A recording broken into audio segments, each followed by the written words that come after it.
Ẹ kú dédé àsìkò yìí o gbogbo ẹ̀yin ènìyàn wa nílé jákèjádò gbogbo tí ẹ ti ń gbọ́ wa. Ìròyìn tí a mú wá sí etí ìgbọ̀yín, a ó máa sọ̀rọ̀ lórí àwọn gbajúgbajà òṣèré ilẹ̀ wa mẹ́wàá tó jẹ́ wípé wọn kì í ṣe ọmọ Yorùbá, tó jẹ́ pé tí wọ́n bá sọ Yorùbá lẹ́nu, ẹ ó tiẹ̀ rò wípé ọmọ Yorùbá ni wọ́n ni, ṣùgbọ́n wọn kì í ṣe ọmọ Yorùbá rárá. So ẹ rọra bá mi fìdílé nǹkan kí ẹ jẹ̀gbádùn ìròyìn náà ní ẹ̀kúnrẹ́rẹ́. Ẹ má sì gbàgbé láti láìkì fọ́nrán tí ẹ̀ ń wò yìí o, kí ẹ sì tẹ̀lé ìkànnì wa. Ẹni àkọ́kọ́ tí màá máa dárúkọ fún wa, òun náà ni Mercy Aigbe. Mercy Aigbe jẹ́ ọ̀kan lára àwọn gbajúgbajà òṣèrébìnrin ilẹ̀ wa tí ó jẹ́ wípé tí ó bá bẹ̀rẹ̀ sí ní ṣeré, a ó máa wò wípé àbí ọmọ Yorùbá ni, pẹ̀lú àwọn gbáǹkọ́ Yorùbá tí ó máa ń jáde ní ẹnu rẹ̀, ṣùgbọ́n kò kí ń ṣe Yorùbá. Ó jẹ́ ọmọ bíbí ìlú Ẹdó. A sì bí ní ọjọ́ kìíní oṣù kìíní ọdún 1978 tí ó sì jẹ́ ọmọ ọdún méjìdínláàádọ́ta. Tó ẹnì kejì tí màá máa dárúkọ fún wa, òun náà ni Kelvin Ikeduba. Kelvin Ikeduba, òun náà jẹ́ ọ̀kan lára àwọn gbajúgbajà òṣèrékùnrin ilẹ̀ wa tó jẹ́ wípé a mọ̀ bí ẹni mọ owó, tó sì máa ń gbájúmọ́ iṣẹ́ rẹ̀, tó jẹ́ wípé tó bá bẹ̀rẹ̀ sí ní ṣeré, ẹ ó tiẹ̀ rò wípé ojú ayé gangan òun ni a wà. A bí ní ọjọ́ kọkànlélógún oṣù kẹjọ ọdún 1976 tí ó sì jẹ́ ọmọ ọdún mọ́kànléníàádọ́ta tí ó sì wá láti ìlú Delta. So ẹnì kẹta tí màá máa dárúkọ fún wa, òun náà ni Fathia Williams.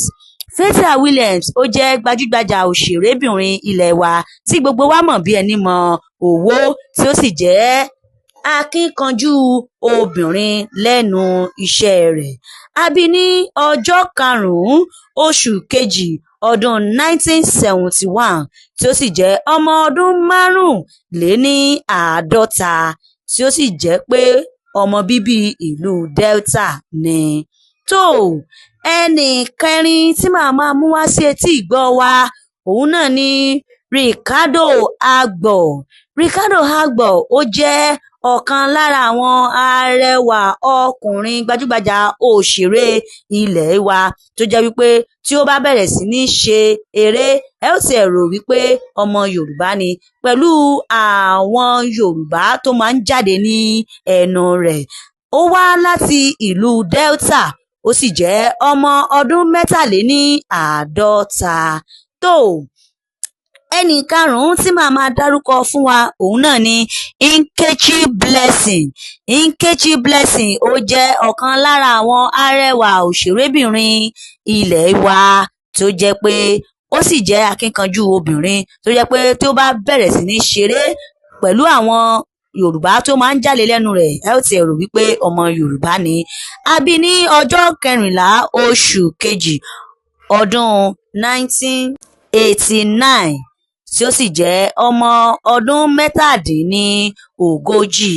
So ẹnì kẹfà tí màá máa dárúkọ fún wa, òun náà ni Lizda Silva. Lizda Silva, ó jẹ́ ọ̀kan lára àwọn arẹwà òṣèrébìnrin ilẹ̀ wa tí ó sì wá láti ìlú Togo. A bí ní oṣù karùn-ún ọdún 1979 tí ó sì jẹ́ ọmọ ọdún mẹ́tàdínláàádọ́ta.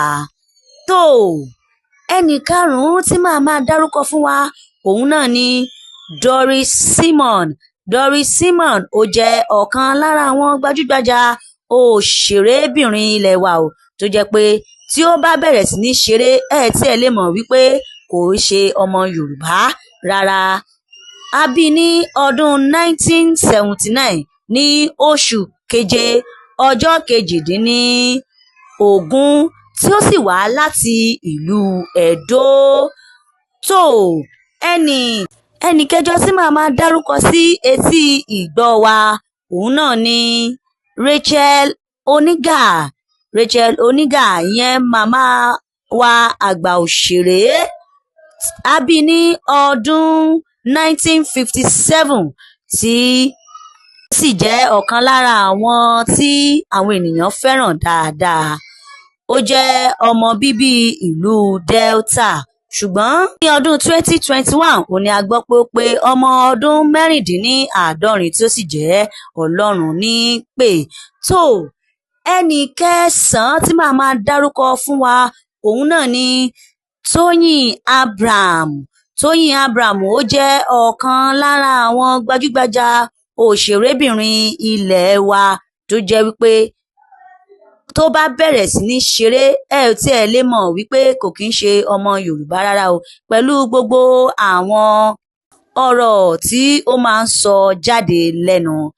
A bí Tóyìn Abraham ní ọdún 1980 oṣù kẹsàn-án ọjọ́ karùn-ún tí ó sì wá láti ìlú Ẹdó. Ó jẹ́ ọmọ ọdún márùndínláàádọ́ta. Tó ẹnì kẹwàá tí màá máa gbé sí wa létí òun náà ni Rose Odika. Rose Odika ó jẹ́ ọ̀kan lára àwọn gbajúgbajà òṣèré ilẹ̀ wa tí a mọ̀ dáadáa. Ó wá láti ìlú Delta.